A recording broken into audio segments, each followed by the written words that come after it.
Hace 8 días formulábamos 2 preguntas más hablando acerca del tema del cielo. La primera pregunta era: ¿dónde está el cielo? Y la segunda: ¿cuál es la ubicación del cielo? Y usted me dirá, o usted pensará, ¿por qué el motivo de hacer preguntas quizá tan sumeras, tan básicas? Y hermano, quizá hablar acerca de este tema y formularnos estas preguntas que nos hemos hecho acerca del cielo no sean quizá de vital importancia para nosotros. Lo digo desde la perspectiva del hecho de que usted y yo ya conocemos del Señor, hemos sido alcanzados por la gracia de Dios, y nosotros entendemos eso, hermano, ¿verdad? Pero yo me he movido, me he sentido motivado a hablar de esto, hermano, porque el mundo allá nos demanda respuestas a preguntas como estas. El mundo escéptico allá afuera nos demanda respuestas. Y las respuestas que usted y yo debemos de darle no deben ser respuestas de sabiduría meramente humanas. ¿Sabe que Pablo alguna vez, no recuerdo si es Primera de Corintios, de pronto si alguien recuerda, yo no tengo muy buena memoria para recordar a veces en dónde está exactamente un versículo, pero creo que es en Primera de Corintios, donde Pablo habla acerca de la sabiduría y dice que él estuvo entre los corintios sabiendo solamente una cosa. Dijo: a Cristo y a este crucificado. Dijo Pablo: yo fui y me presenté ante ustedes con temor y temblor, y yo me propuse no saber otra cosa más que a Cristo y a este crucificado, dijo el Señor. Gracias, hermano. 1 Corintios 2:2. Mire lo que dijo Pablo: hermanos, cuando fui a vosotros, desde el versículo 1, para anunciarles el testimonio de Dios, o sea, para predicar el evangelio, para hablar del evangelio, dice, yo no fui con una excelencia de palabras o de sabiduría. Fíjese, él no fue a votar corriente, como diríamos coloquialmente, ¿verdad? Él dice: yo me propuse no saber nada entre ustedes, no saber alguna cosa sino a Jesucristo y a este crucificado.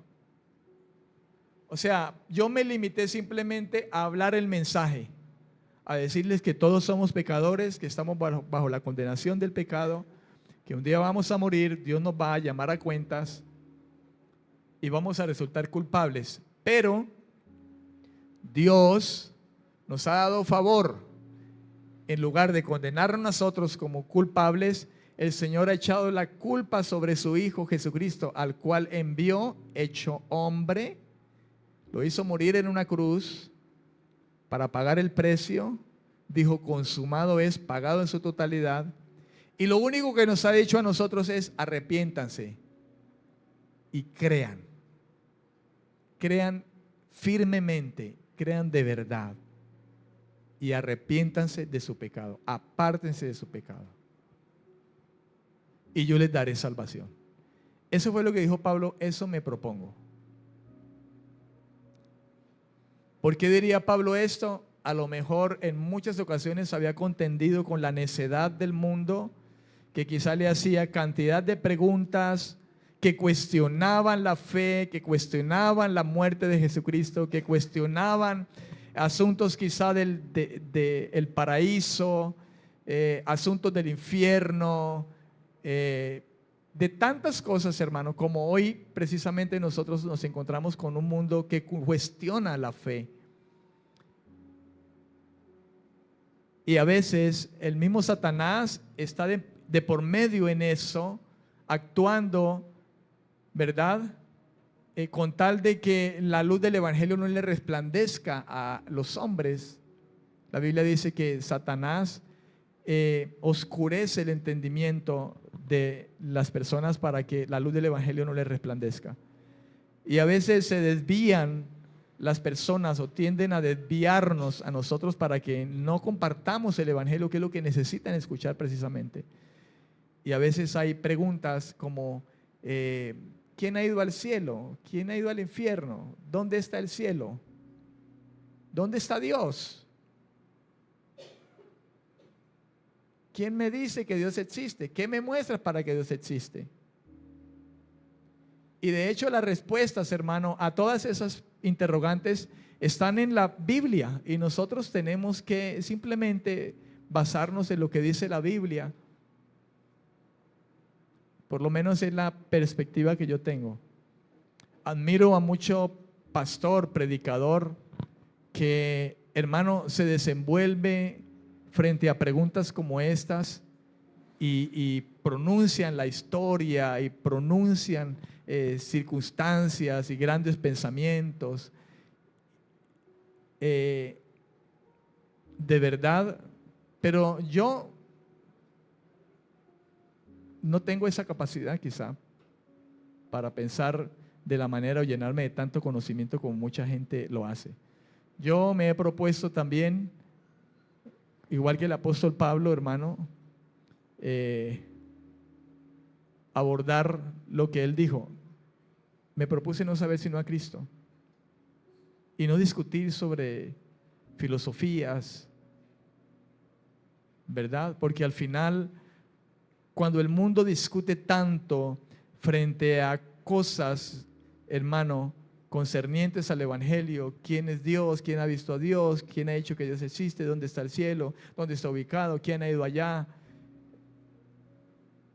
Eso es simplemente la respuesta de un corazón necio que a la final lo que menos quiere hacer es tener que dar cuentas de su vida moral que está viviendo. En otras palabras, de su pecado. Y digo esto porque a la verdad es la realidad, hermano, que creo que cada uno de nosotros vivimos cuando alguien en algún momento de nuestra vida nos compartió el Evangelio y nos habló diciendo que éramos pecadores y que si no nos arrepentíamos nos íbamos a perder, y no nos gustó. Yo, por ejemplo, me enojé muchas veces cuando alguien me habló así. Me enojé con muchas personas y les dije: ¿quién te crees vos? ¿Te crees que sos vos mejor que yo? Si Dios es bueno, Dios nos quiere a todos los pecadores.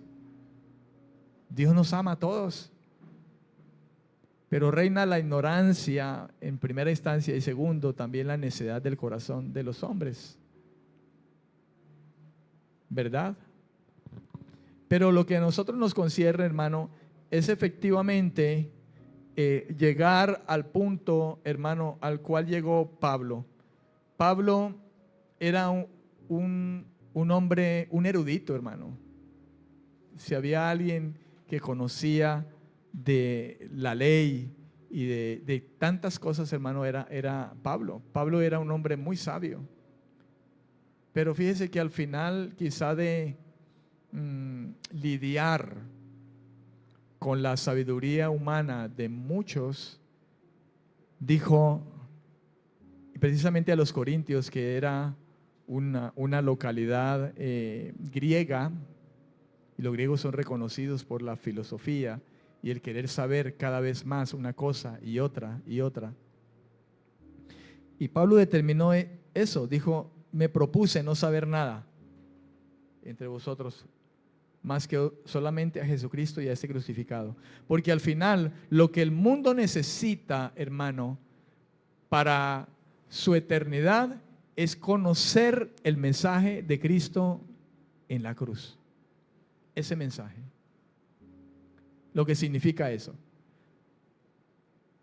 El conocimiento no nos va a llevar al cielo. Pero el conocimiento, de alguna manera, por lo menos el conocimiento de las meras escrituras, hermano, sí es provechoso para nosotros y para la gente que está allá afuera. Porque las palabras de la Biblia, hermano, representan la revelación necesaria para que nosotros podamos ser salvos. Las cosas secretas le pertenecen a Dios. Y nosotros no debemos de divagar en conversaciones necias, hermano, con aquellos que quizá muchas veces demandan en su necedad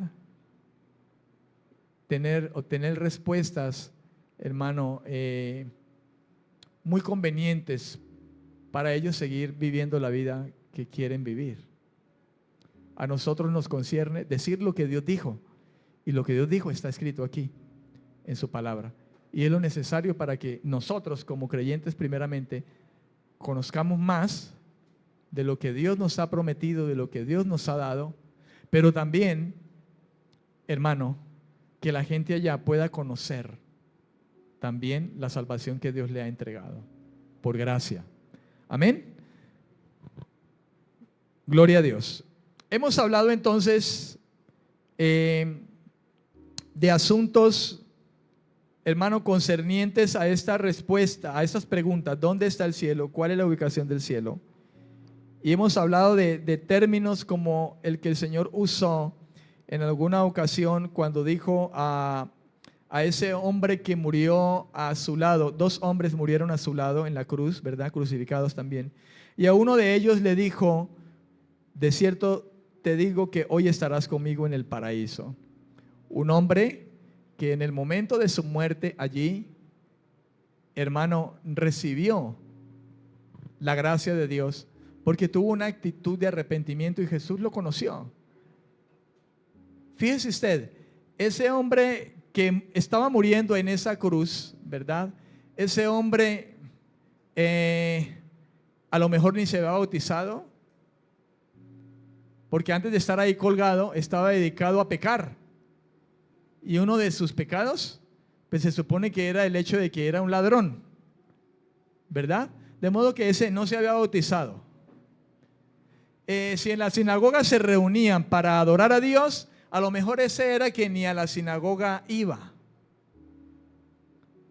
Sería algo como decir hoy que él sería un hombre en el tiempo de hoy que ni siquiera iba a una iglesia, mucho menos se había bautizado, ¿verdad? Simplemente vivía una vida pagana, una vida de pecado. Sería algo como eso si ese hombre estuviera dentro de nuestro contexto en el que vivimos hoy. Lo que nos da a entender a nosotros, hermano, que el hecho de que nos congreguemos simplemente, de que oremos simplemente, de que llevemos a cabo ceremonias, de que nos hayamos bautizado y todas esas cosas, hermano, ninguna de esas cosas va a ser la razón por la que usted y yo entremos al cielo. Ninguna de esas cosas. Ni que usted esté sentado ahí, ni que yo esté predicando aquí, no va a ser la razón por la cual usted y yo entremos al cielo. La única razón por la cual usted y yo vamos a ir al cielo es que usted y yo nos hayamos arrepentido de corazón, usted y yo hayamos abrazado la fe, hayamos tomado en serio a Dios, el sacrificio que Cristo hizo en la cruz, yo me haya apartado y arrepentido verdaderamente del pecado, tenga a Cristo como mi Señor y valore lo que Él hizo en esa cruz. Y eso, hermano, es lo que va a llevarme al cielo. Porque después de eso lo que Dios va a hacer es asegurar mi vida, marcando mi vida, sellando mi vida con el Espíritu Santo, ¿verdad? Como la garantía de la herencia que el Señor nos ha prometido. Y con esa seguridad es que usted y yo vamos a ir al cielo. Usted no va a ir al cielo porque usted toque el piano, porque usted toque la guitarra, porque toque la batería, porque usted canta, porque tiene un ministerio aquí. Usted no va a ir al cielo porque usted me sirvió el agua al pastor. Usted no va a ir al cielo porque usted está en la puerta cuidando. Usted no va a ir al cielo porque usted ora. Usted no va a ir al cielo porque usted lee la Biblia. Usted no va a ir al cielo por eso. ¿Comprende lo que le estoy diciendo? Porque hay mucha gente que hace eso. Sin embargo, Jesús les va a decir: no los conocí nunca. Señor, pero si nosotros hicimos milagros.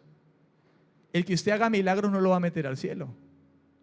El que usted sea un hombre que Dios lo use haciendo sanidades y que usted ore por gente y la gente se sane, eso no lo va a meter a usted al cielo. ¿Comprende?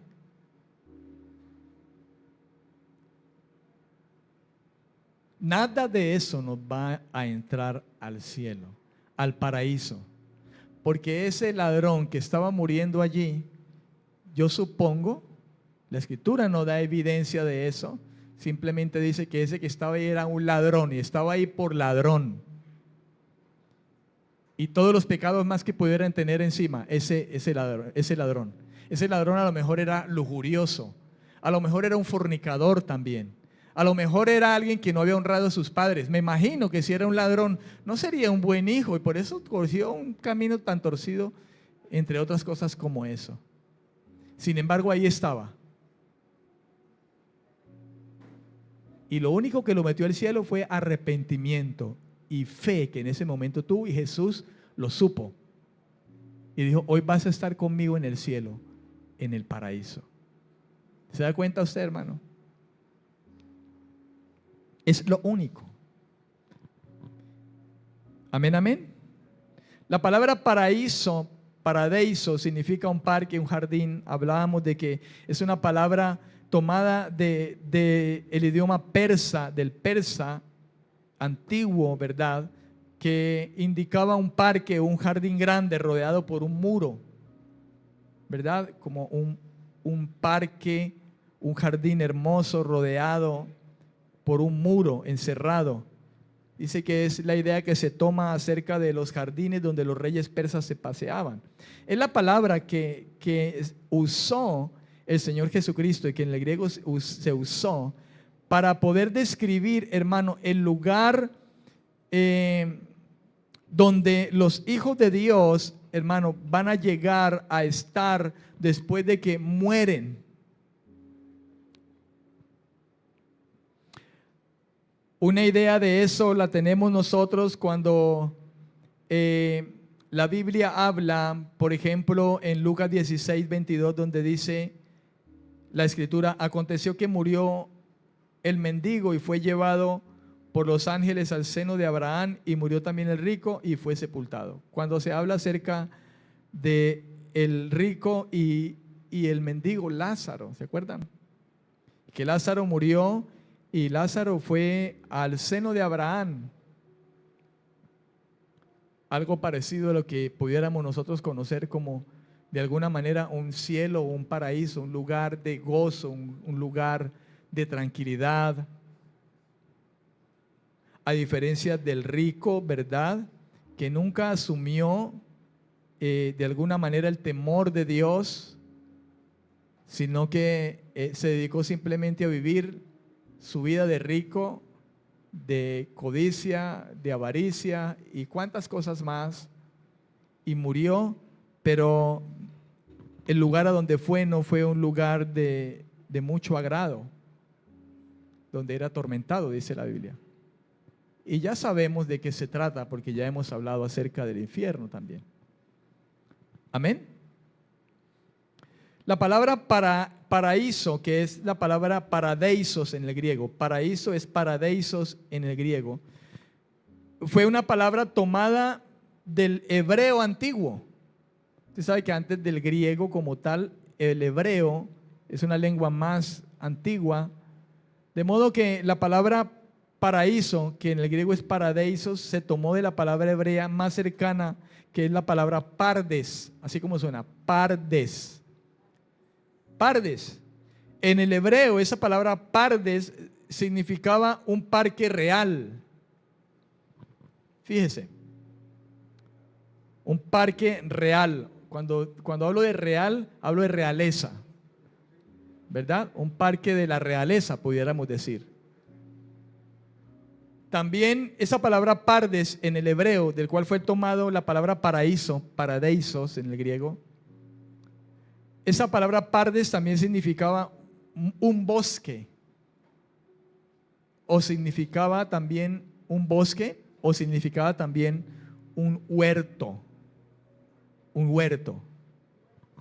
Huerto. ¿Se acuerda que nosotros escuchamos que en el huerto del Edén, el huerto, es la palabra pardes? En el griego es pardes, que es el mismo paraíso. En griego es paradeisos, significa paraíso. En el hebreo es pardes, es paraíso también. Amén. De modo que cuando Jesús le habló a aquel ladrón le dijo, de cierto te digo, y cuando Jesús decía de cierto, estaba hablando muy en serio. Estaba hablando, ponle la firma, es como si dijera, ponle la firma y el sello de que hoy será así. Cada vez que el Señor decía, de cierto te digo, estaba dando, hermano, una seguridad, una firmeza, como solamente Dios sabe prometer. De cierto te digo. Es como si dijéramos hoy, póngale la firma, eso ya está hecho. De modo que el Señor le dijo, de cierto te digo que hoy estarás conmigo en el paraíso. Ese paraíso es paradeisos. Paradeisos. En ese parque, estarás en ese huerto, como hemos hablado, o estarás en ese jardín, o en ese parque de Dios, ¿verdad? Porque recordemos lo que decíamos hace 8 días, el ser humano se movía en un paraíso, en ese parque, ¿verdad? En ese huerto, y allí también Dios se paseaba, por decirlo de alguna manera, porque allí el hombre se encontraba con Dios. Parte de eso lo sabemos por lo que la Escritura dice, que después de que el hombre peca, Dios llama a Adán y Eva se escondieron. O sea, vemos al Señor llegando, digámoslo de esa manera, al huerto.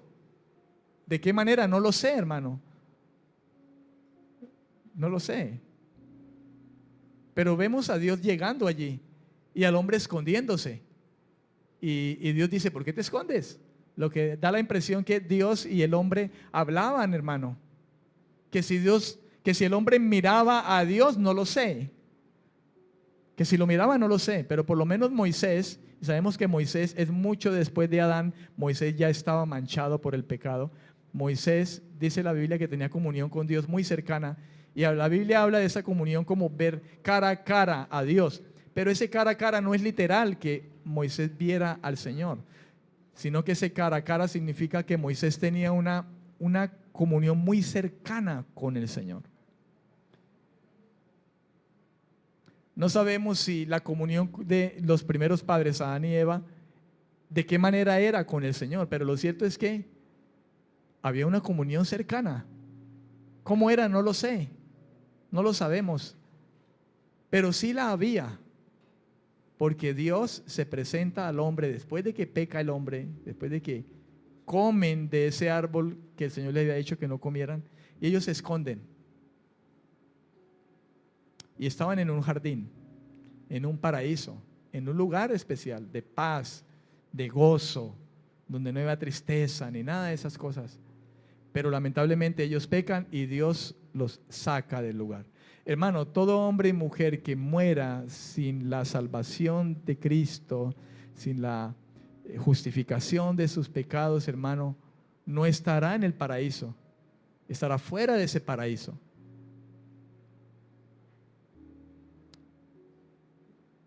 Amén.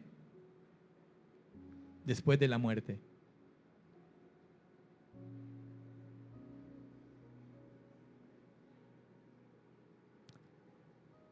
El punto, hermano, es que Jesús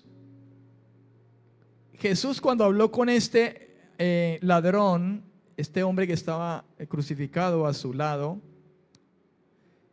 Jesús escogió y utilizó la palabra para referirse a un jardín o a un parque, paraíso, que viene de paradei, que viene de pardes, ¿verdad? Que significa en el hebreo también paraíso. Fue la palabra que Jesús utilizó, hermano. Un parque, y no cualquier parque, el parque de Dios, que para nosotros, hermanos, sería el lugar de felicidad futura después de la muerte. Fíjese lo que dice Apocalipsis capítulo 2, versículo 7.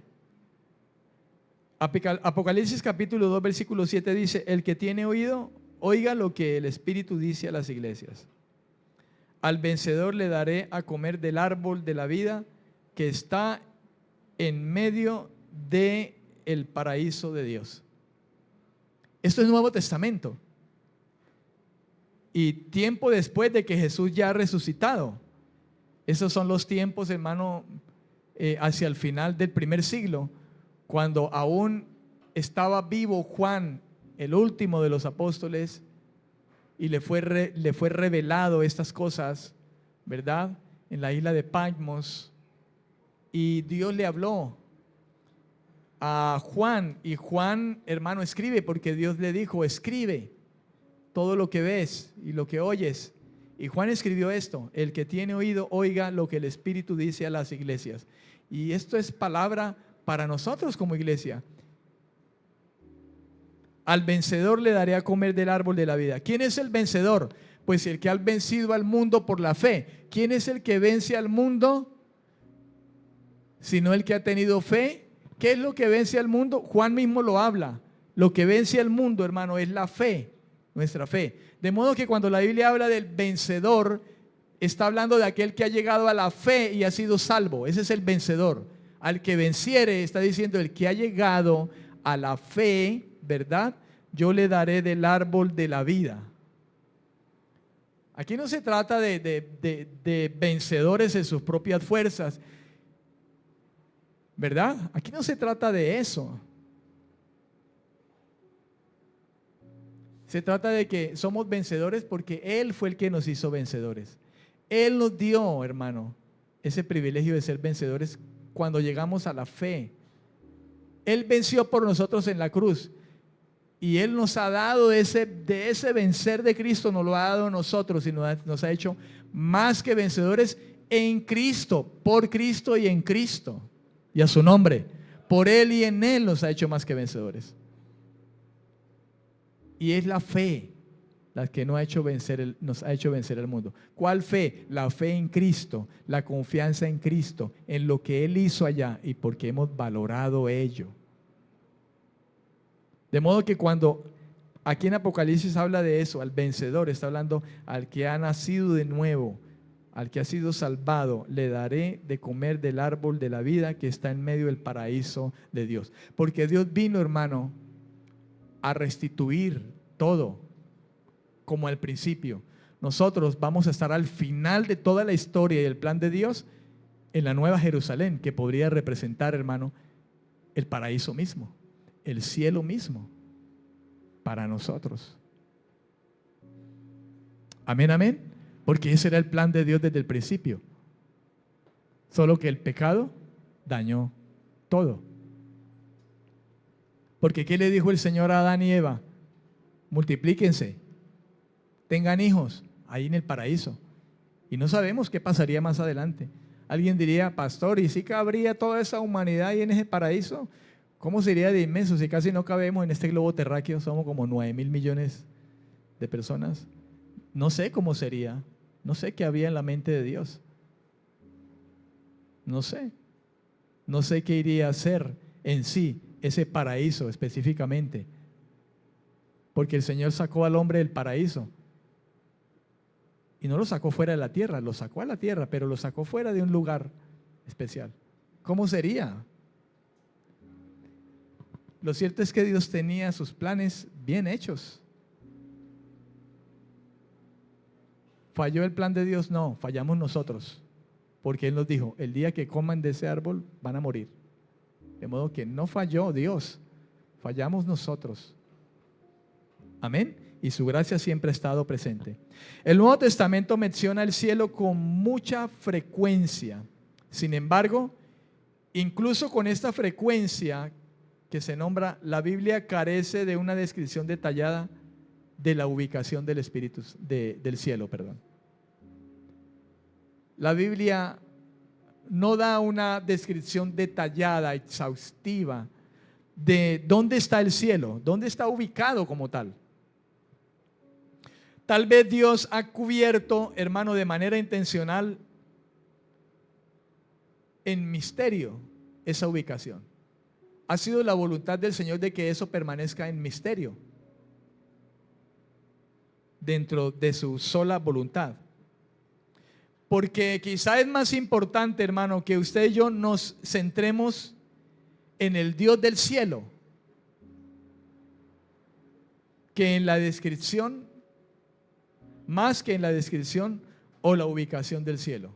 Es más importante para nosotros, hermanos, centrarnos en el Dios del cielo que aún en el mismo cielo como tal. Amén. Es más importante eso. Por eso es más importante inclusive para nosotros ahora centrarnos más en Dios que centrarnos ahora nosotros, hermano, en la vanidad de la vida. Es más importante para nosotros centrarnos más en Dios que en la vanidad de la vida, que en el dinero, que en las cosas materiales. Ahora, ¿necesitamos esas cosas materiales? Claro que las necesitamos. Dios lo sabe. Y Él ha dicho que nos lo va a dar. Él lo ha llamado añadidura. Él nos lo va a dar.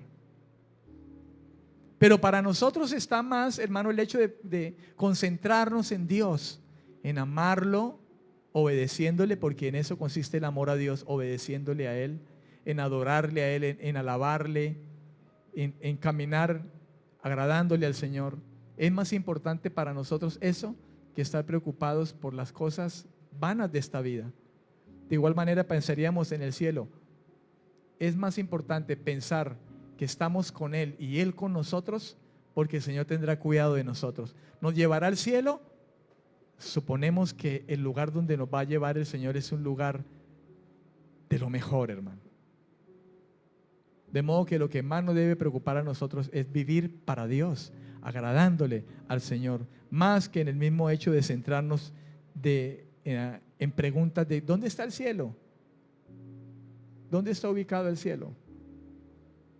No obstante, por la demanda que muchas personas nos hacen, nos es necesario muchas veces dar razón. Y las razones necesarias nos las da las Escrituras. Porque como decíamos ahora, las cosas reveladas le pertenecen a los hijos de Dios. Las ocultas son de Dios. No obstante, muchos textos nos arrojan numerosas ideas como respuestas a ese interrogante. Número 1, si usted está escribiendo, el cielo está más allá del espacio, alrededor de la tierra y más allá de las estrellas. Número 1, el cielo está más allá del espacio, alrededor de la tierra y más allá de las estrellas. La Escritura habla de 3 cielos. El testimonio de la Biblia nos habla de 3 cielos. El apóstol Pablo fue arrebatado al 3er cielo, pero se le prohibió revelar lo que allí experimentó. Segunda de Corintios capítulo 12, versículos 1 al 9, dice la Biblia: ciertamente no me conviene gloriarme, pero vendré a las visiones y a las revelaciones del Señor. Conozco a un hombre en Cristo que hace 14 años, si en el cuerpo yo no lo sé, si fuera del cuerpo no lo sé, Dios lo sabe, fue arrebatado hasta el 3er cielo. ¿Ve usted? Las Escrituras hablan de un 3er cielo. Y conozco al tal hombre, si en el cuerpo o fuera del cuerpo no lo sé, Dios lo sabe, que fue arrebatado al paraíso. Viene siendo lo mismo, dice al 3er cielo y luego al paraíso. Pablo está hablando de 2 nombres, pero refiriéndose a un mismo lugar, el cielo. En ese caso habla de un 3er cielo, y que ese 3er cielo también es llamado paraíso. Amén. Dice, donde oyó palabras inefables que no les he dado al hombre expresar. De tal hombre me gloriaré, pero de mí mismo en nada me voy a gloriar, sino en mis debilidades. Sin embargo, si quisiera gloriarme, no sería insensato, porque diría la verdad, dice Pablo. Pero lo dejo para que nadie piense de mí más de lo que en mí ve u oye de mí. Bueno, leamos hasta ahí. El 3er cielo, hermano, cuya localización no se revela, es la morada de Dios, según lo que Pablo dice allí. Jesús prometió preparar un lugar para los verdaderos cristianos en el cielo. San Juan capítulo 14, versículo 2. San Juan capítulo 14, versículo 2. Vamos a leer allí, San Juan capítulo 12, versículo 2. 14 fue que le dije, o 12. Versículo 2. Dice, en la casa de mi Padre muchas moradas hay. Si así no fuera, yo os lo hubiera dicho. Voy pues a preparar lugar para vosotros. En la casa de mi Padre, ¿cuál sería esa casa de mi Padre, según dice Jesús? El paraíso, el tercer cielo, donde habita Dios. Recuerda que hablábamos que si alguien nos preguntara de alguna manera dónde está el cielo, la respuesta más común e inmediata sería: el cielo está donde está Dios. ¿Y dónde es eso? No lo sabemos. Ah, pero sí ve, dirá la gente. Hermano, la Biblia dice que Dios nos ha dado a conocer lo necesario. Las cosas misteriosas y secretas le pertenecen a Dios. ¿Ves? ¿Vas a ver el hombre dónde está el cielo? Si hasta donde sé ni siquiera sabe dónde está el lugar más profundo del mar. Y estamos aquí y está aquí en esta tierra, ¿verdad? El cielo también es el destino de los santos del Antiguo Testamento, quienes murieron confiando en la promesa del Redentor de Dios. Cualquiera que cree en Cristo no perecerá, sino que tendrá la vida eterna. San Juan 3:16, lo hemos escuchado: de tal manera amó Dios al mundo que ha dado su Hijo unigénito para que todo aquel que en él crea no se pierda, mas tenga, ¿qué? Vida eterna. Hermano, ahora bien, dice Pablo que fue arrebatado al tercer cielo. Ahora, la pregunta, el asunto es, si hay un tercer cielo, entonces se supone que hay un segundo y hay un primero. Si la Biblia habla de un tercer cielo es porque hay un segundo y hay un primero. Amén. Y el primer cielo se referiría quizá con mayor frecuencia en el Antiguo Testamento como el cielo o el firmamento, y es el que nosotros vemos ahora mismo. Los cielos cuentan la gloria de Dios y el firmamento la obra de sus manos. El salmista estaba mirando lo que nosotros vemos ahora. Los cielos cuentan la gloria de Dios y el firmamento la obra de sus manos. Recuerdo yo cuando volé la primera vez en avión, ¿verdad? Y a mí me tocó en la punta de aquí y a Andrés le tocó en la ventana. Y le digo yo a Andrés, vení, hacete aquí en la mitad, yo me hago aquí. Tenía Andrés unos 8 años.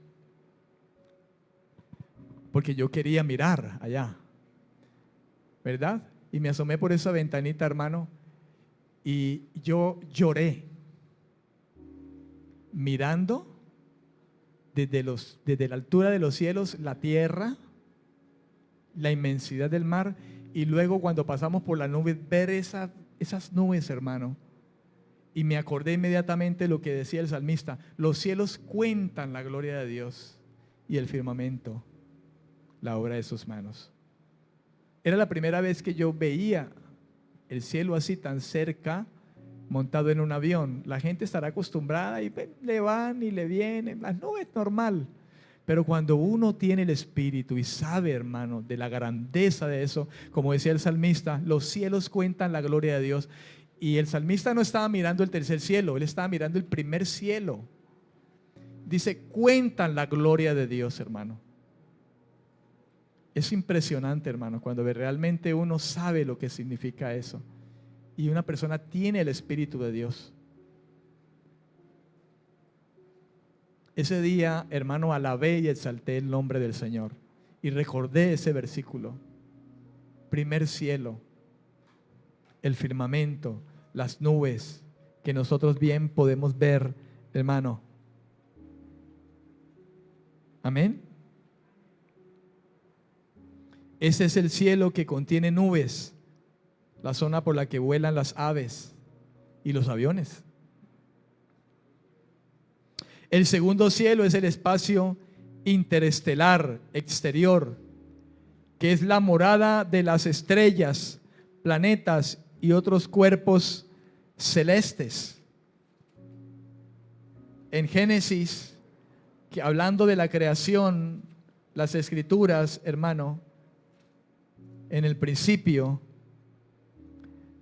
el Espíritu Santo que inspiró, hermano, la palabra del Señor, diserta, hermano, acerca de lo que Dios ha hecho fuera de esta atmósfera terrestre, hermano, en la cual habitamos nosotros, debajo de la cual habitamos nosotros.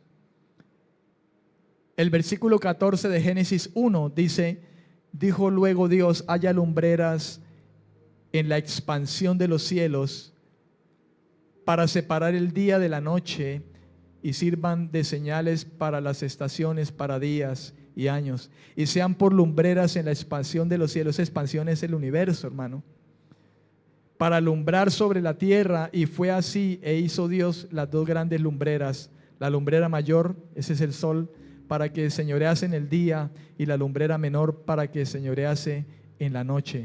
Hizo también las estrellas, y las puso Dios en la expansión de los cielos para alumbrar sobre la tierra, y para señorear en el día y en la noche, y para separar la luz de las tinieblas. Y vio Dios que era ¿qué?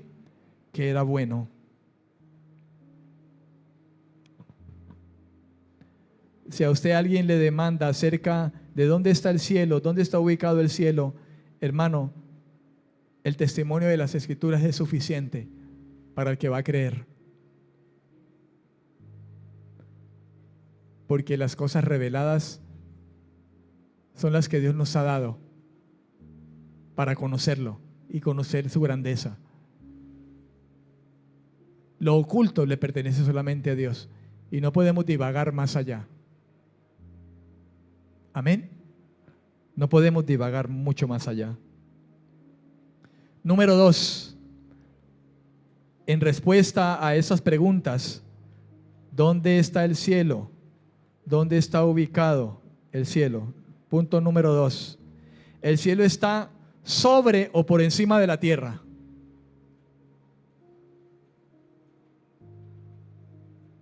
¿Qué más le podríamos decir nosotros a alguien que nos demande dónde está el cielo si nadie lo sabe? Solo lo que la Escritura nos da a conocer.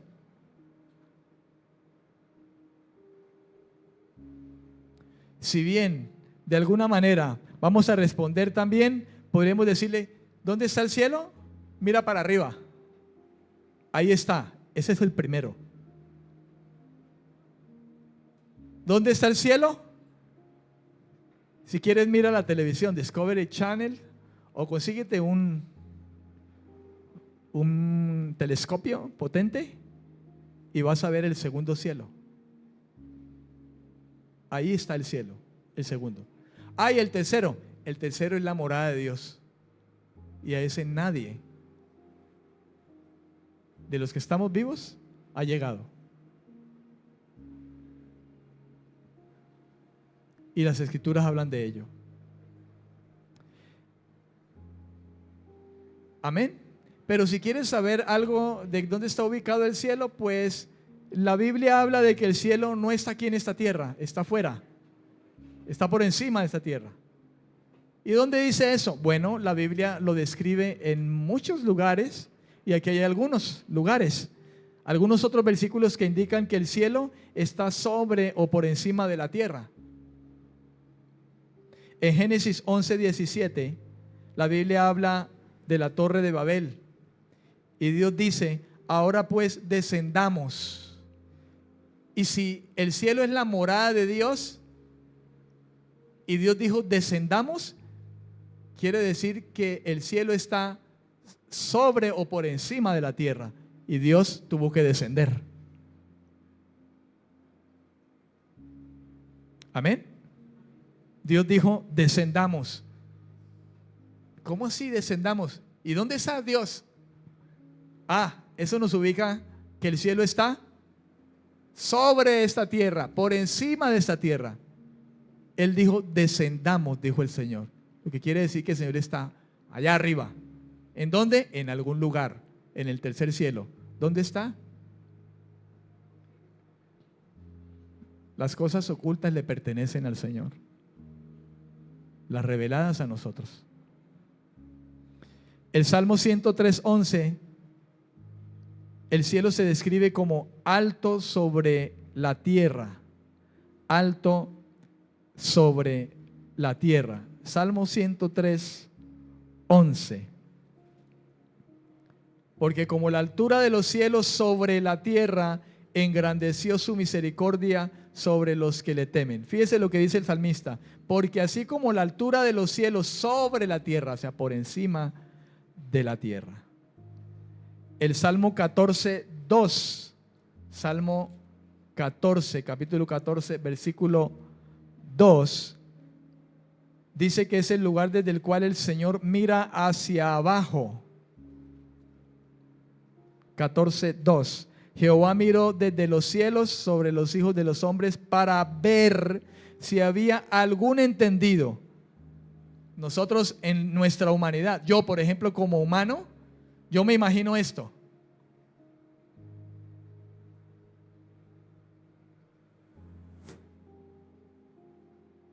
Yo humanamente, yo no sé si es así, ¿no es cierto?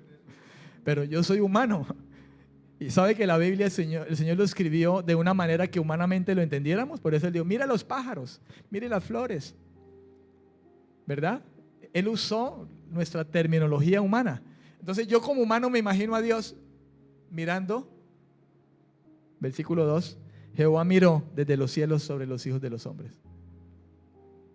Lo que nos da a entender que el cielo está sobre la tierra, por encima de la tierra. ¿Usted se imagina si uno le da una respuesta de esta a un escéptico, incrédulo, ateo? Se va a burlar de nosotros. Pero si se burla de mí, se está burlando de Dios, porque Dios fue el que dijo esto. Dios fue el que inspiró esto. Eso fue lo que quiso Dios revelarle al salmista. Fue lo que le inspiró al salmista y lo que le dio a conocer. Yo desde los cielos me doy cuenta de todo, le dijo y el salmista lo entendió y lo escribió así, inspirado por Dios. ¿De qué otra manera humanamente podría decirlo si no ha visto a Dios? Nadie ha visto a Dios. El salmista no había visto a Dios. Entonces, humanamente, ¿cómo podría decirlo? El Señor miró. A lo mejor el salmista también pensó de esa manera, que Dios miró así y vio, como usted y yo también podríamos imaginarlo. ¿De qué otra manera usted lo puede imaginar? ¿Verdad? Qué maravilloso el Señor, ¿verdad? ¿Cómo nos enseña, hermano? Por eso es que el Señor le hablaba a Nicodemo y le decía: usted es todo un maestro y no entiende lo que le hablo. Le estoy hablando de cosas naturales. ¿Cómo será que te hablara las espirituales? Nicodemo, tú que eres tan sabio, tan entendido, te estoy hablando de cosas naturales. ¿No entiendes el lenguaje? Eso se lo dijo Jesús. Pero había tanta ignorancia y tanta ceguera, hermano, que Nicodemo no entendía. Amén. A Jesús se le describe como si hubiera subido al cielo y bajado del cielo. Juan capítulo 3, versículo 13. San Juan capítulo 3, versículo 13. Movemos Biblia, hermanos. San Juan capítulo 3 es con Biblia. San Juan capítulo 3, versículo 13 le dije, ¿verdad? Dice: nadie subió al cielo. ¿Dónde está el cielo? ¿A dónde uno sube? ¿Abajo? Subió para arriba, ¿no? Nadie subió al cielo. Esas son palabras de Cristo. Nadie subió al cielo sino el que descendió del cielo. ¿Quién? El Hijo del Hombre que está ¿qué? En el cielo. Y está. Él estaba aquí, pero Él estaba allá también. Estaba aquí en cuerpo, en un cuerpo humano, pero Él estaba allá también. Porque Dios es omnipresente. Ese es de los misterios de Dios, su omnipresencia. ¿Ve usted? En Hechos capítulo 1, versículo 9 al 11 se le describe a Jesús como siendo llevado arriba al cielo. Hechos capítulo 1, versículos 9 al 11. Dice: y habiendo dicho estas cosas, viéndolo ellos, o sea, ellos lo vieron, fue alzado y le recibió una nube que le ocultó de sus ojos. Y estando ellos con los ojos puestos en el cielo, ¿cuál cielo? El primer cielo, de las nubes. Entre tanto que él se iba, y he aquí que se pusieron junto a ellos dos varones con vestiduras blancas. Fue recibido arriba, ¿en dónde? En el cielo. Fue alzado. Y cuando Dios lleva a Juan al cielo en Apocalipsis 4:1, le dijo, sube acá. Apocalipsis 4:1. Apocalipsis capítulo 4, versículo 1. ¿Qué dice la escritura?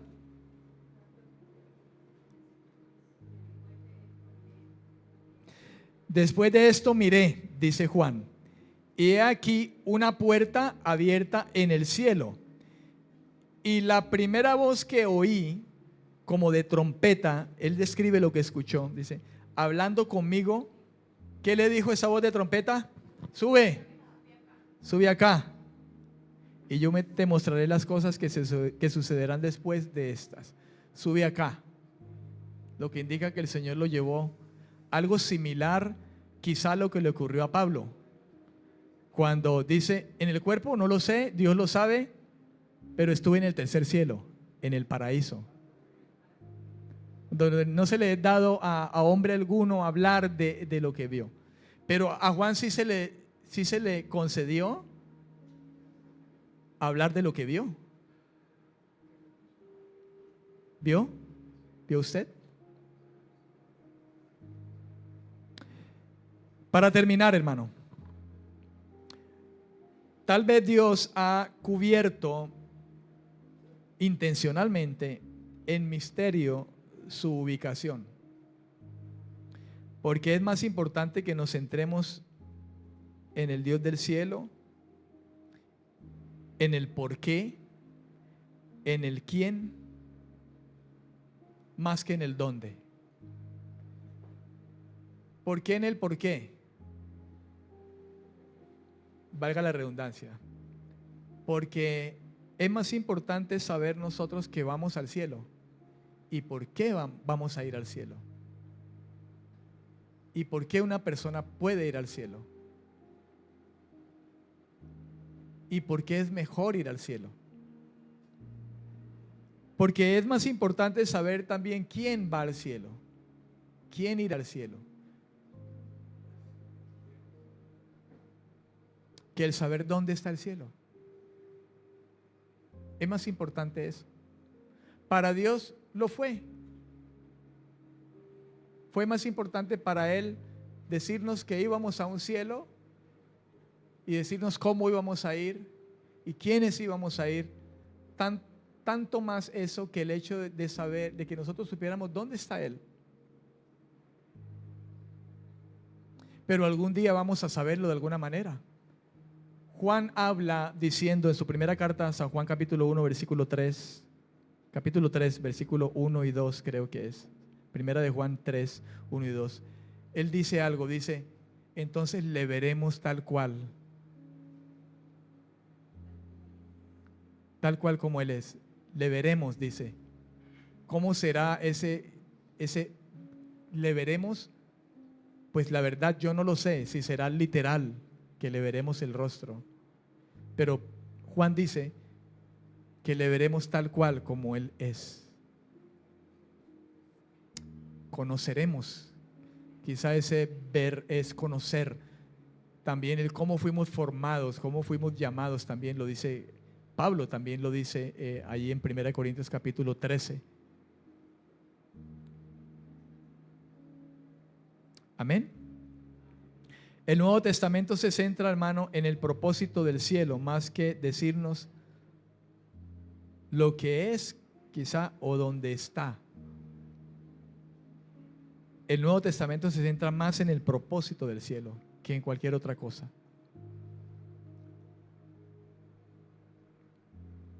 Hemos visto que el infierno es para separación y castigo.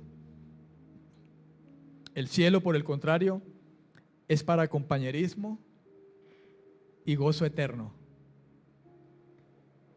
Y más importante, para la adoración continua a nuestro Dios. Amén. Si desde aquí Dios nos ha preparado para que le adoremos, estando aún en esta carne débil, rodeado y en medio de tanto pecado, y Dios nos ha concedido el privilegio de adorarle y dice que es necesario que le adoremos, ¿cuánto más supone usted que en el cielo se adorará continuamente al Señor? Lo haremos usted y yo junto con los ángeles que adoran diciendo: santo, santo, santo es el Señor, y viven para Dios y hacen las cosas que hacen para Dios. ¿Cuánto más? Si ahora buscamos hacer lo que agrada a Dios, ¿cuánto más lo haremos cuando estemos en la presencia del Señor?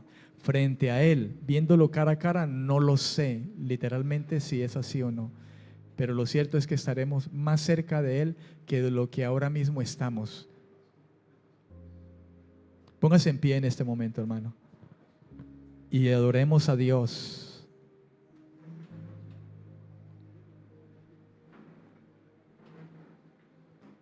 Póngase en pie y adoremos a Dios. Espero que esto